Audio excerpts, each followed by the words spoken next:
So who's going to the Republican State Convention in Reno tomorrow? Governor Brian Sandoval? No. Dean Heller? No. Joe Heck? No.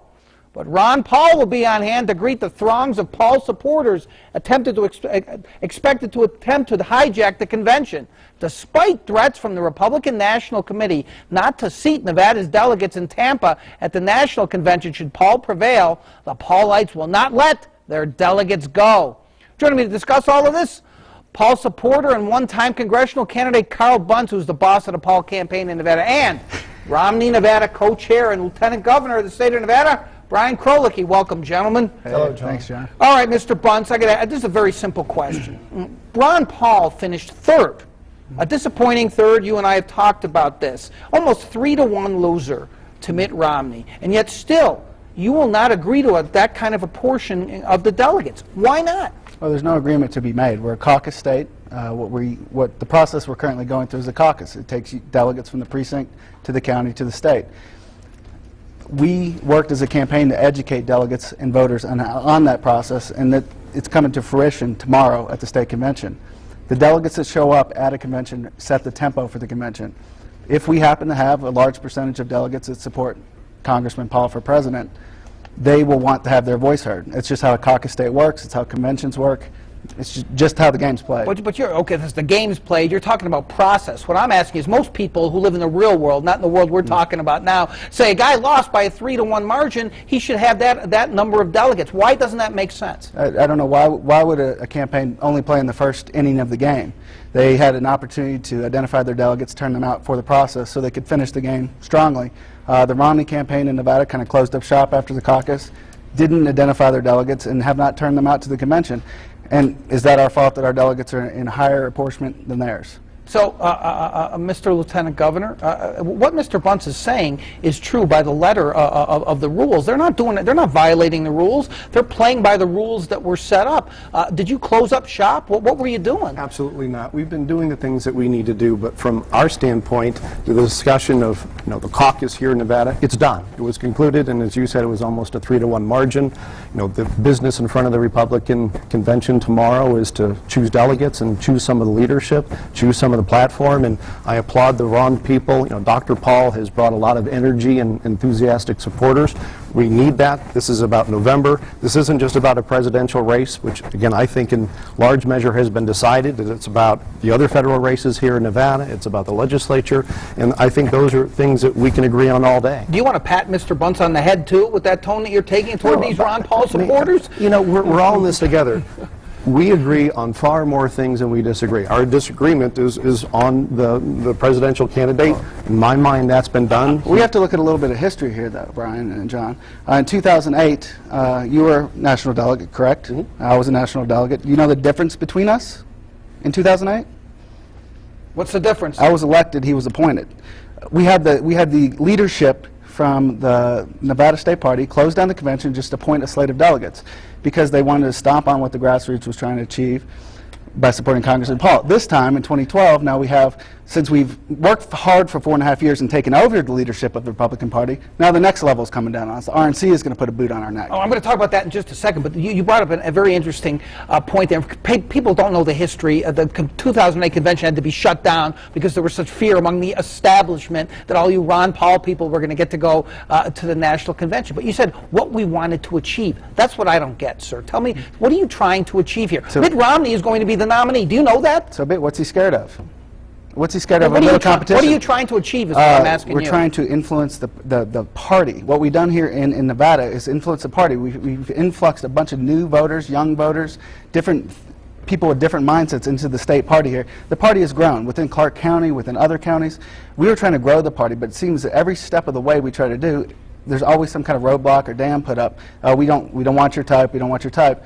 That causes us. It actually motivates us. Let him jump in. You don't want his type, do you? Well, I don't know what type Mr. Bunce is, but you don't want his type, do you? I want people who believe in the Republican cause and who can help us energize the party and get out the vote, register voters, show up in November, so we have a great ticket up and down. Really. I mean, yeah, you've never heard me say that, nor would I, because I welcome that energy. And I hope what we can do tomorrow is channel that energy, regardless of who our leadership is, and the delegates going to Tampa, which is really almost in some ways irrelevant, to the presidential process. don't want to go?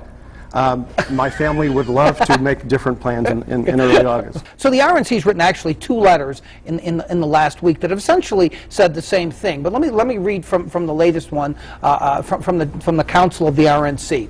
I believe it is highly likely that any committee with jurisdiction over the matter would find improper any change to the election, selection, allocation, or binding of delegates, thus jeopardizing the seating of Nevada's entire delegation to the National Convention. So, to go back to what Mr. Bunce asked you, what are you guys afraid of? Because the Republican National Committee is essentially the Romney campaign now. You don't have to try to deny that. We all know that. So what are you guys afraid of? You're afraid that a bunch of rogue Paul people are going to go to Tampa and not vote for Mitt Romney on the first ballot. That's what you're afraid of. I'm not afraid of that. I don't know who will actually be going to Tampa and staying in the luxurious Doubletree Airport Hotel in Tampa.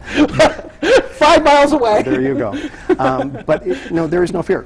There are rules that must be complied with, and it was Chairman McDonald who corresponded with the RNC trying to get some legal guidelines on what was going on. But the rules are, and if it's 20 and 8 or whatever the proportionality is, with the Gingrich and the Santorum campaign delegates, probably up for some kind of discussion. But that kind of proportionality, that is the first ballot. I truly believe there's not a second ballot, so there is nothing to fear because we're not really concerned with that. We think functionally this presidential nomination on the Republican ticket is done. Functionally, he only has 800 odd delegates. I think he needs 1144. So technically, it's not over.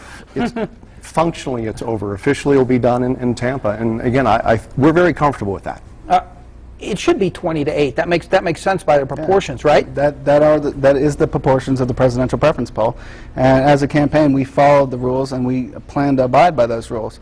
What the RNC is coming down with is they're trying to rewrite our rules, saying don't break your rules, but do your allotments this way. Get a presidential campaign advisor to pre-nominate and select the delegates, and then only those delegates will be able to be nominated and elected. The rules don't account for that. That's nowhere in the rules. Well, if you're a Ron Paul person, I'm sorry to interrupt you, but if you're a Ron Paul person, why would you want to go to Tampa as a person who's going to vote for Mitt Romney? Why not just let Romney have 20 slots and you guys get 8 slots? It's a serious question. Tell me why. Romney does not have 1144. He does not have it. I don't think he'll have it when we get to the RNC. Come on, you don't think he'll have 1144 when you get to Tampa? Late August, when you start seeing Obama and Romney campaigning against each other, they sound alike. They talk alike. I don't see any difference from an Obama administration or Romney administration myself.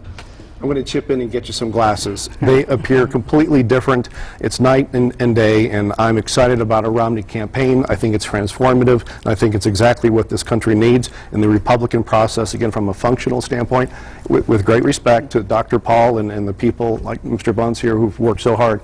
It's over. Well, what you're saying is it's over, that there's no way that he's not going to have 1144 by the time you get to Tampa. I believe he will have that when he gets to Tampa. There's no second ballot. So, again, I think much of this conversation, and I appreciate your role in the media. I mean, we're looking for a very interesting day. How appreciative are you? I hope there's I hope tomorrow's a cure for insomniacs to finally get some sleep. I don't think it needs to be that exciting. We'll do the rules. We'll have the delegates that we do. But going to Tampa, this is about November. It's about the other federal races. It's the legislature, local races, and we can work together on that all day long. You talk about the other races, but the Ron Paul campaign and grassroots activists through the 2007 to the Tea Party movement, they've gotten involved and engaged in the Republican Party. If the RNC or the general counsel, whoever wrote this letter through the Romney campaign and got it passed down to Nevada, they want to disenfranchise people that participate in the process. From the Ron Paul campaign, we used education, we educated delegates on the process all the way through. And all of a sudden the rules are going to be adapted or changed or interpreted a different way from an RNC general counsel. Let me just so they're being disenfranchised. Let me ask you a serious question here. I mean, this is a plum thing for a lot of people to be able to go to a national convention. It's fun, yeah, the Doubletree, okay. It's not maybe that's not thrilling for us, but you know what? A lot of these folks have worked hard. They've been in the trenches. This is what Mr. Bunce said. They've been working hard throughout the entire process. They follow the rules. They just want to go to the national convention. They know what the rules are. What you're afraid of is that they're not going to follow the rules. I believe they will follow the rules because I don't think there's really a choice. Those rules have been adopted by all in Nevada, submitted last October, so that's not up for argument. It's just who's going to It was represent up for argument. and who What you said to my casts friend votes. Steve Sebelius over at the RJ, you said, if you're sent to the national convention, you'll vote on the first ballot, but you can't vouch for everybody else. They might not. You guys are anarchists. No, John, we're participating in the process as it's prescribed. What is happening now with this RNC letter, this general counsel letter, is they're trying to manipulate the process to favor Mitt Romney's Can you campaign. guarantee then, if Ron Paul folks take up some of the delegate slots, the ones that you say by the rules they're entitled to, that they will vote for Mitt Romney on the first ballot? I can't guarantee anything. I can guarantee that the delegates elected will follow the rules of the convention up to that point. Once they're elected as national delegates, I have no control. I'm not a tyrant. I don't control people. KRNV on the eve of the state Republican Party convention with the chairs of the two main campaigns, the only campaigns left, Ron Paul and Mitt Romney, although you don't really think the Ron Paul campaign is still around, do you? I think they have some marvelous people who've put a lot of energy into it and will affect the platform and who the delegates are, but again, I think Mitt Romney's a nominee, and I'm happy to wager a dinner on that one, Carl. Only a dinner? Not $10,000? Only a dinner. What you have to look at, Brian, is now we are the Nevada Republican Party, whether you know that or not. We are activists within this state, and we're trying to shape the party into a more liberty-minded, more focused party for real conservative values. And Mitt has his issues with changes his mind, changes his issues. This new state party is going to be more of a liberty mindset than it has been in the past. So talking about the local elections, the federal elections, this is the party that's going to be working for those candidates. And if we're disenfranchised, it's not going to be good. So you're threatening, if you don't get your way, that you're going to affect all these elections because you have so many people. Is that what you're saying? The people, it sounds like a threat. When people get disenfranchised, they don't work for the party. They leave. They leave the organization. And currently, the Nevada Republican Party is filled up with people who support Congressman Paul as well as Governor Romney. But that's just the Central Committee, sir. You and I both know. Listen, you couldn't even turn out enough. You should have been able to win that caucus. You and I both know that if you had all these people. What you have is a small number of people who can dominate a Central Committee. Make the case to me that you can affect things in November. We're developing the organization. We have a lot about community outreach throughout Clark County. We're doing community outreach, growing the party as well. State party, there are plans to do that as well, to actually grow this Republican Party, catch up with the Democrats in the state, and actually have competitive races where we actually can, get two-thirds in the legislature as well as take all the congressional seats in Senate. You know, Lieutenant Governor Krolicki, the thing about Ron Paul that is true is he is a man of ideas. You may not like his ideas, and what Carl Bunce is essentially saying, we want to bring an ideological debate inside this party. That's why we're involved. We want to influence. It's not just to go to the lovely DoubleTree at the airport in Tampa. Why isn't that a good thing? I didn't say it was a bad thing. I think those ideas are wonderful. It sparks the conversation. It is something that the candidates and party members have to think about. What you've just said, I agree with. It's about getting people involved, engaged, and assisting candidates. It's about controlling legislatures and federal races. That is all good. So, you're putting words, I think, in the Romney camp that we don't believe. We welcome the energy. Okay, let me do that again then. Let me do that again. Why did the Romney campaign then feel it was necessary to bring in the heavy hand of the RNC and threaten the Paul people and the entire delegation?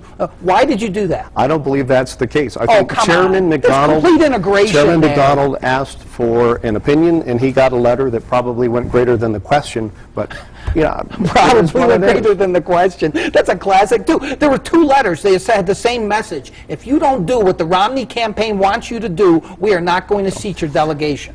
I think Mr. Bunce has already answered the question. On that first ballot, there are apportioned delegates to each candidate, and he said he can't control what his people do once they become national delegates. The issue with the letter is the loyalty test before you're able to become a national delegate. That's what they want to implement at the convention tomorrow.